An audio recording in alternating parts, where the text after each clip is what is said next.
नागपुर के यशोधरा नगर इलाके में social media पर भेजा गया एक हाय मैसेज खूनी संघर्ष की वजह बन गया है। दो गुटों के बीच हुए विवाद में जमकर चाकूबाजी हुई, जिसमें कई युवक गंभीर रूप में घायल भी हुए हैं। मामला इतना बढ़ गया कि पुलिस ने दोनों पक्षों पर हत्या के प्रयास का केस दर्ज कर जांच शुरू कर दी है। जानकारी के मुताबिक करण नाम के युवक ने अपनी महिला मित्र की सोशल मीडिया आईडी से अमित नाम के युवक को हाय मैसेज भेजा था।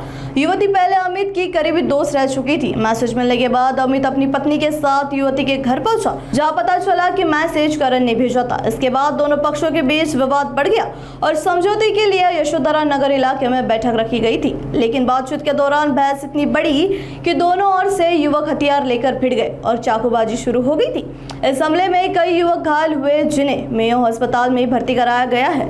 गश्त के दौरान पुलिस को घटना की जानकारी मिली, जिसके बाद यशोधरा नगर पुलिस ने अस्पताल पहुंचकर जांच शुरू की है। फिलहाल दोनों गुटों के खिलाफ हत्या के प्रयास सहित विभिन्न धाराओं में मामला दर्ज कर फरार आरोपियों की तलाशी की जा रही है।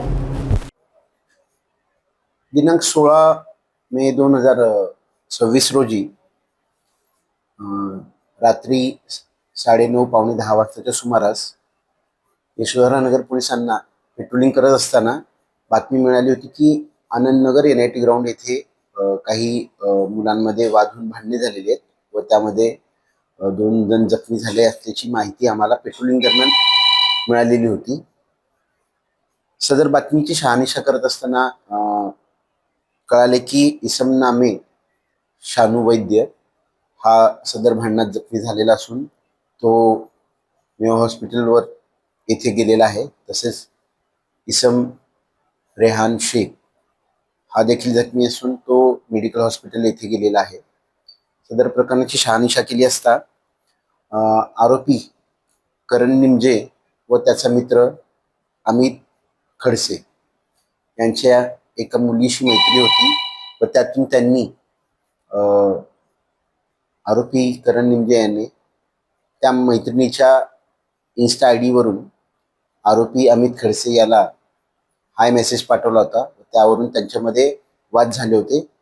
तो वाद मिटवण्यासाठी आनंदनगर NIT ग्राउंड येथे ते यांनी भेटायचं ठरवलं होतं व त्या ठिकाणी ते 16 मे रोजी रात्री 9-9:30 वाजताच्या दरम्यान भेटले व त्या ठिकाणी त्यांचा वाद मिटण्याऐवजी त्यांच्यामध्ये पुन्हा भांडण झाले व त्यावेळेस त्यांनी दोन्ही पार्टींनी एकमेकांना शस्त्राने मारून गंभीर जखमी केल्यामुळे सदर प्रकरणात यशोधरा नगर पोलीस ठाणे येथे हत्येच्या प्रयत्नाचे 2 वेगवेगळे गुन्हे दोन्ही गटावर दाखल केलेले आहेत।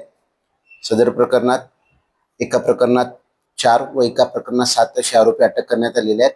आज रोजी आरोपींना माननीय न्यायालयात हजर करून पुढील तपास करणे सुरू आहे।